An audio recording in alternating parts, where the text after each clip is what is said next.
Episode 2 के starting में हम देखते हैं दियाओ के सामने बहुत सारी लड़कियां बैठी होती है जो मंत्री और जनरल की बेटियां होती है। उनमें से एक लड़की दियाओ को कुकिंग स्किल्स की तारीफें कर रही होती है। ये क्वीन मदर की भतीजी होती है। दियाओ याद करती है क्वीन ने भी उसे बताया था कि वो क्वीन मदर को बहुत पसंद थी। वो लोग दियाओ को एक गिफ्ट देती है। दियाओ भी रिटर्न में उन लोगों को बुक देती है और बोलती है अच्छे से पढ़ के आना। दियाओ की बातें सुन के वो लोग मुंह बना के वहाँ से चली जाती है। उन लोगों के जाने के बाद दियाओ क्विंग से पूछती है क्विंग क्या तुम्हें भी मेरा बनाया हुआ खाना खाना पसंद है? क्विंग बोलती है हाँ। फिर दियाओ बोलती है चलो फिर मैं तुम्हें आज अच्छा खाना बना के खिलाऊंगी। ये सुन के क्विंग खुश हो जाती है। दियाओ अपने लिए एक पर्सनल किचन बनाती है और उसके ऊपर अपने नाम का बोर्ड लगा देती है। दोनों किचन में जाते हैं। दियाओ कुकिंग करने लगती है और क्विंग उसकी मदद करने लगती है। क्विंग को हमेशा की तरह दियाओ का खाना इतना पसंद आता है कि वो मज़े से खा रही होती है और दियाओ उसको देख रही होती है। इतना खाना खाने के बाद में क्विंग बोलती है एक कटोरी और चावल मिल जाता तो मज़ा आ जाता। ये सुनते ही दियाओ उसके आगे एक कटोरी और चावल रख देती है और फिर से उसे देखने लगती है। क्विंग दियाओ को मस्का लगाते हुए बोलती है आप पहले से बहुत बदल गई हैं और आप गुस्सा भी नहीं करती पहले जितना। क्विंग दियाओ को बोलती है कि इम्प्रेस आपको किंग के बारे में भी सोचनी चाहिए। दियाओ पूछती है मुझे क्या सोचना चाहिए? तो क्विंग उसे कहती है आपके शादी को 3 दिन हो गया और अभी तक आपका फर्स्ट नाइट भी नहीं हुआ है। क्या आपको नहीं पता है कि आपके फादर भी यही चाहते थे कि आप राजा से शादी करें और जल्दी से एक छोटे से प्रिंस को जन्म दे ताकि आपकी क्वीन की पावर हमेशा के लिए बनी रहे। ये बात सुन के दियाओ उससे बोलती है कि चुपचाप अपना खाना फिनिश करो और दोनों मिलके खाने लगते हैं।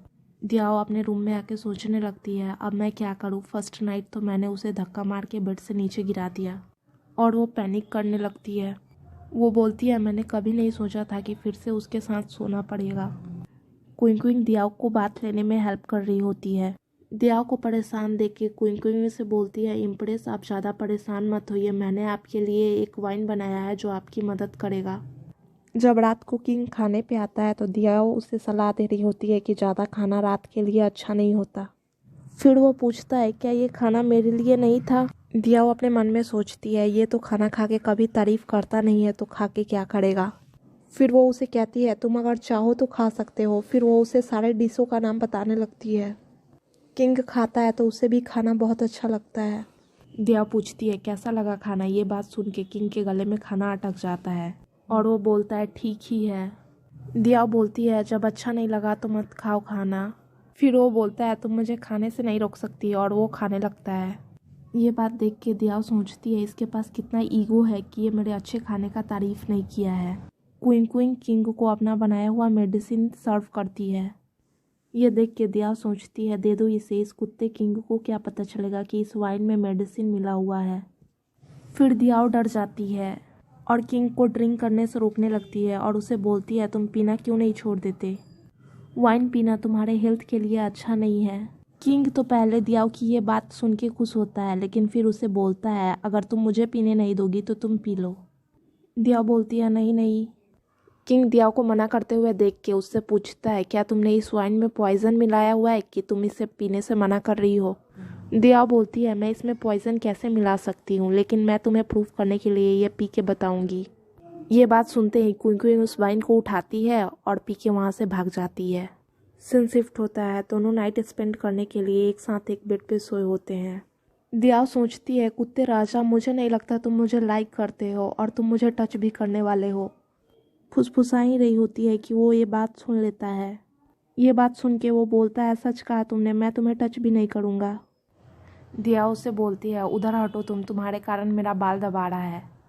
एम्परर बोलता है दिया तुम्हारी हिम्मत कैसे हुई मुझे ऑर्डर देने की? दिया उसे कहती है एक तो तुम पंख पसार के ड्रैगन जैसा सोए हुए हो और अब अपनी ड्रैगन वाली बॉडी लेके उधर हटो। यह सुन के एम्परर गुस्सा हो जाता है और कहता है जितना तुम मुझे मूव करने के लिए बोलोगी मैं उतना ही नहीं घुसकूंगा। उसके बाद वो उसे पकड़ के सोने लगता है। दियाओ कहती है तुम्हारी हिम्मत कैसे हुई मुझे टच करने की और वो उसे जोर से एक लात मारती है। एम्परर बोलता है तुम ऐसा कैसे कर सकती हो? दियाओ बोलती है मैं ऐसा नहीं करना चाहती थी पर तुमने मुझे पहले टच किया। ये बात सुन के वो वहाँ से जाने लगता है। दियाओ उसे रोकते हुए कहती है तुम यहाँ से नहीं जा सकते वरना कॉन्क्यूबाइंस मुझ पे हंसेंगी। वो तो तुम्हें इस बात का डर है कि कॉन्क्यूबाइन तुम पे हंसेंगी और तुम्हारा ओहदा उनके सामने छोटा हो जाएगा। दियाओ बोलती है ऐसा कुछ नहीं है, तुम्हें जो सोचना है वो तुम सोचो। अगले दिन क्विंग क्विंग दियाओ से मिलने आती है। वो आकर के दियाओ से पूछती है कल रात आप दोनों के बीच कुछ भी नहीं हुआ। दियाओ उसे कहती है तुम उस कुत्ते के बारे में मुझसे मत पूछो। क्विंग क्विंग कहती है आप प्रिंस के बारे में ऐसा कैसे कह सकती हैं, वो जानेंगे तो उन्हें बहुत बुरा लगेगा। तो दियाओ उसे कहती है उसे मत बताना फिर। क्विंग क्विंग उसे कहती है कि दासी का यही काम ही होता है कि रानी का ओहदा बना रहे, ये देखना।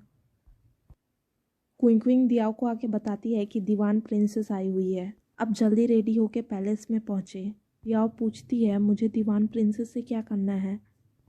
क्विंग क्विंग दियाओ को बताती है कि आपको पता नहीं है कि पहले दीवान प्रिंसेस की शादी किंग से होने वाली थी। ये बात सुन के दियाओ कुछ सोचने लगती है। यहाँ हमें पैलेस का सीन दिखाया जाता है। दीवान प्रिंसेस पैलेस आ चुकी होती है। किंग को भी पता चलता है कि दीवान प्रिंसेस आई हुई है, तो उसे मिलने के लिए आता है। जब क्वीन मदर किंग के आने का रीज़न पूछती है तो किंग कहता है मुझे पता चला कि मेरे सिबलिंग आए हुए हैं। हमें यहाँ पे पता चलता है कि ये लड़का किंग के रिश्ते में भाई लगता है और इसकी शादी दीवान प्रिंसेस से होने वाली है। वो दोनों एक दूसरे को देख ही रहे होते हैं, तभी वहाँ दियाओ आ जाती है। किंग दियाओ को देख के मुंह बना लेता है और उससे पूछता है तुम यहाँ क्या कर रही हो। दियाओ कहती है मुझे दीवान प्रिंसेस से मिलने आना था इसलिए आ गई। वो बोलता है ठीक है और फिर से दोनों एक दूसरे को देखने लगते हैं। दियाओ जानबूझ के उन दोनों के बीच में खड़ी हो जाती है। दियाओ सोचती है इन दोनों को देखो, ये तो ऐसा है ही है, पर इसे देखो इसका पति तो यहाँ है ही, फिर भी ये दूसरे लड़कों को देख रही है। क्वीन मदर दियाओ को बोलती है प्रिंसेस को बाहर घुमा करके लाओ।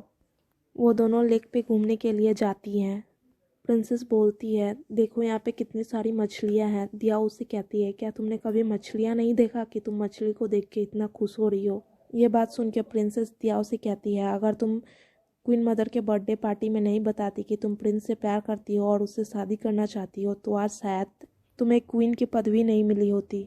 दियाओ उससे कहती है तुम्हें क्वीन की पोजीशन नहीं मिली इस बात से नाराज़ हो या फिर तुम उससे शादी नहीं कर पाई इस बात से। ये बात सुन के प्रिंसेस उससे कहती है तुम्हारे फादर के पास अगर पावर नहीं होता तो तुम भी आज क्वीन नहीं होती। दियाओ उसे कहती है वो तुमसे शादी करना चाहता तो पहले ही कर लेता, पर कोई बात नहीं, रानी नहीं बन पाई तो क्या हुआ, कॉन्क्यूबाइन बन के रह लेना। ये बात सुन के प्रिंसेस दीवान गुस्सा हो जाती है और वो दियाओ को फंसाने के लिए पानी में कूद जाती है।